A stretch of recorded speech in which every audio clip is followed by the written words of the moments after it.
Alright, we had chapter 5, the second half of the personal values and influence, ethical choices. Here's our key terms that we had. And then the values of conflict. It was more,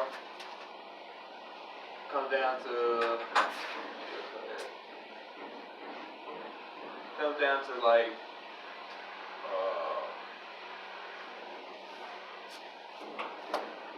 we clash.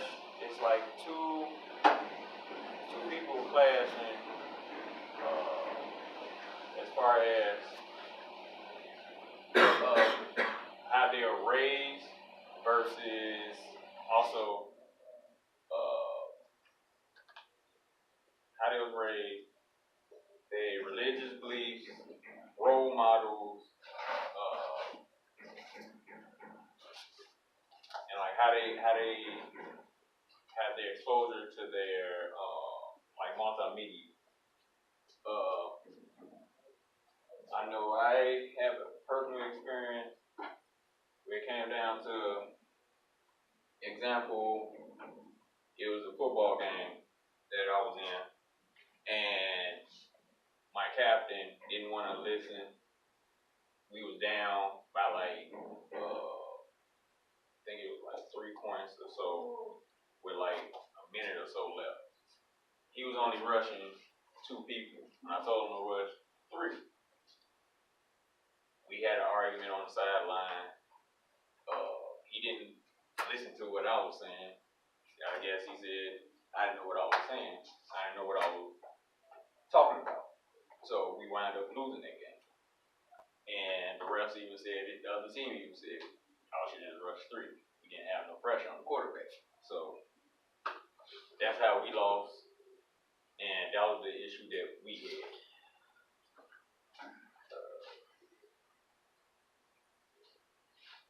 So personal values and ethical choices, it's basically where you decide at what point is right and wrong, where you draw your personal line within the workplace or in your personal life. Like everybody has a line in the sand, figuratively speaking, that they won't cross. So some places that you work may encourage or condone you kind of doing what is not exactly safe or right or correct in order to make that bottom line, in order to meet their numbers for the day. I'm sure all of you in this room have worked like at a burger joint at some point, correct? Or just like an entry-level job, and you're supposed to have certain cleaning procedures done, and they're just like, okay, well, whatever you have to do, just get it done quick because we've got to go back to whatever we're doing. So in the chapter, there's a quote by an author named Tom Chappell. It says, "It's harder to manage for ethical pursuits than it is to simply manage for profits." And so what this means is that they're more concerned with making a buck. And in the next slide, I listed an example. I worked for, I don't know, they got messed around. That's the one. I worked for a gentleman for 2 years and discovered that he was taking money from my paychecks, and when I confronted him about it, he basically told me that because I'm female, I have no idea what I'm talking about and don't know how money works. And like for me, that not only offended me, but ethically speaking, it wasn't the right way to run a business. And we argued quite a bit about it. So I eventually decided to leave the business because of it. When I left, he proceeded to inform other nail shops that he fired me for theft when it was actually him who was stealing. So I asked him to, take it back, let them know that that's not true. He continued to aggravate the situation, and I told him, I was as polite as I could be. I called, I was very calm. I informed him, if this didn't stop, legal action would be taken, and now he's currently under audit for 4 years of tax fraud. So when businesses aren't making the right choices as far as personal and professional, if they're doing whatever they have to do to make a quick buck, it's not exactly a great place to work.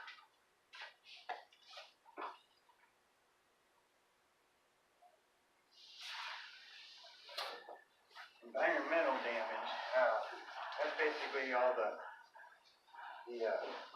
things that companies do that affect our environment. Let's see. Iowa has more than 6,300 hog farms, and 60% of them are raising more than 1,000 hogs. The farmers are then left with about 10 billion gallons of liquid manure to find a way to get rid of it. And state records show that 800 plus manure spills between 1996 and 2012. And some farmers resort to dumping into rivers, which causes a lot of environmental damage. And they fines start between 5,000 and hundreds of thousands, and sometimes even have jail time because of it. But companies still, regardless, still keep doing it. Companies a lot of times, wait a minute, sorry. One example, I don't know,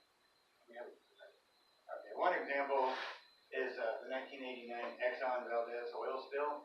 It had 10.8 million gallons of oil spilled, which covered 1,300 miles of coastline and 11,000 miles of ocean. And then there was a report in spring of 2017. Environmental regulators reported over 750 Iowa waterways that are impaired due to excessive pollution out of 1,738 waterways that were tested. That's showing that despite all of the fines and costs accrued from dumping that you can come across, people are still doing it in order to save the money rather than paying to have it disposed of correctly or having it used as manure. They're just dumping it in order to save that money to decrease overhead and increase profits.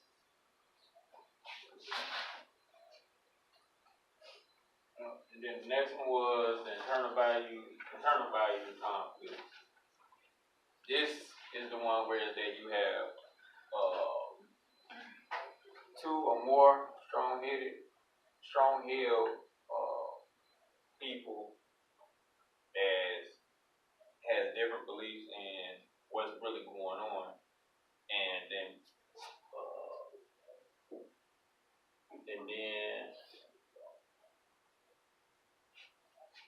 and also it defines as far as how you're trying to figure out that problem, as far as do you want to go about it the right way, do you want to go about it the wrong way.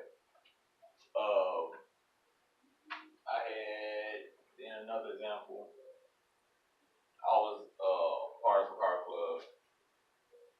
They said when I was into the car club, he was saying, "Oh yeah, we're gonna get back to the community, do all this, do all that." Year came around, never did not one community service, didn't do anything. So, and then I also started bumping heads with other people because they believed that I was too, egotistical. So I was like, you know what?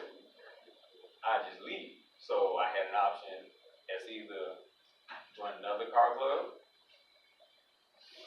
which car club called Popular Demand. They well known, they do community service, do all that. And then I came to my conclusion, I was like, because I was doing car club for like 18 years, making this year. And I was like, why get into another car club and have somebody else tell me what to do? I can run my own car club, and I know what can really be done, and I know how to get it done. So that's the route I went on now.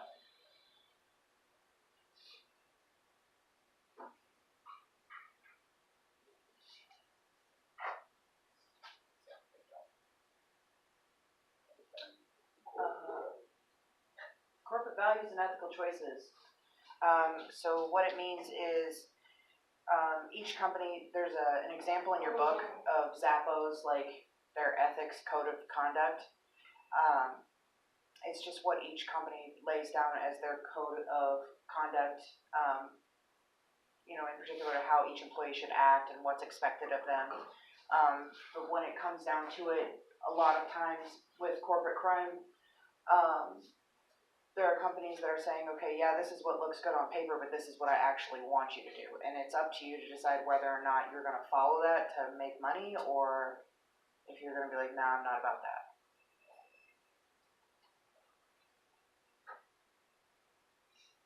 Product safety. Product safety is basically the steps that companies take to make sure that their employees and everyone there are working in a safe work environment. A lot of times companies will ignore the rules of product safety, and three of the ones that are mainly ignored in companies are to audit current process to determine scope of work hazards and requirements, identifying the key roles, reporting structure of those roles, and to develop policies, procedures, and guidelines. An example of that is when I was driving truck still, one of my former employers would have us like run our logbooks until they were far beyond legal, and then he would just keep running us. And instead of replacing parts that broke on vehicles, he would use zip ties to tie things in place. Sometimes even duct tape. Whatever he could to cut corners. That's an example of how. Can't tell you how many times I've gotten a 2 a.m. phone call saying he was stuck someplace, and he opened the hood and there was duct tape underneath there. I actually stopped because I heard a rattle, and one of the fuel tanks underneath was actually being held up with a bungee cord of duct tape.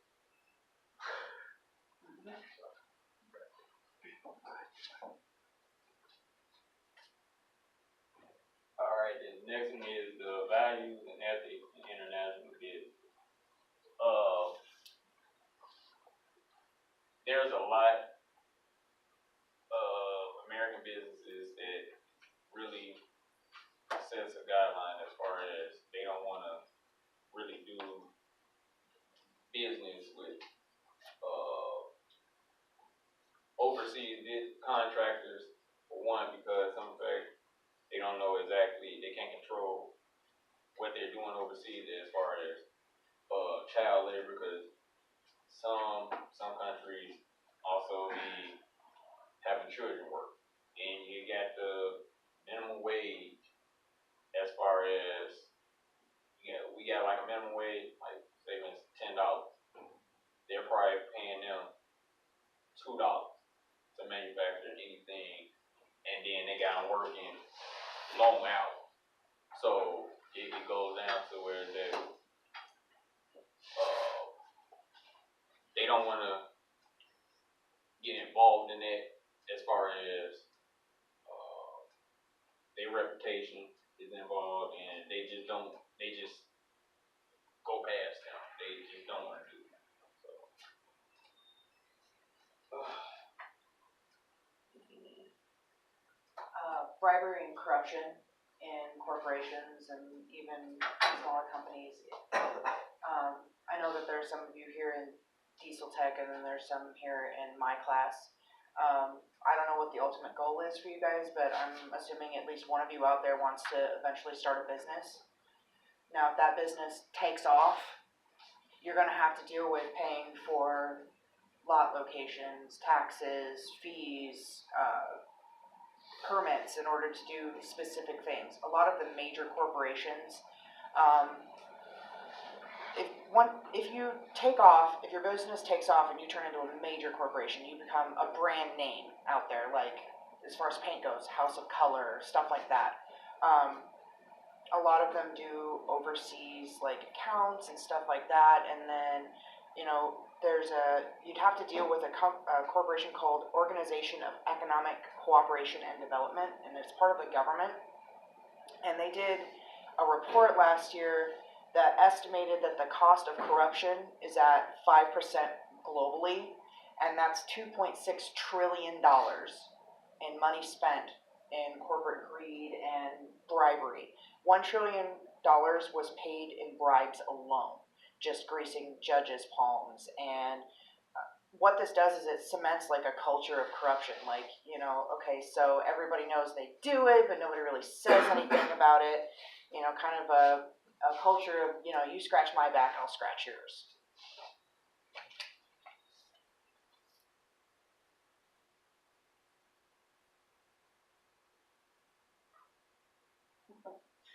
Okay, so the conclusion of this is that behavior and personal values are traits and skills that are always improving. You can always, you know, you may have one set value system right now, but as you get older, that could be completely different from where you were at. And it's something that's always growing. It's something you can always work on. It doesn't matter how old you are, it always changes. And by setting that good example, by sticking to your belief system and following what you feel to be the best way of going about that, sets a good example for people in the workplace around you. And how we conduct our lives. So ultimately, it comes down to one point. Choice is yours. Nice. I like the conclusion there. That was nice.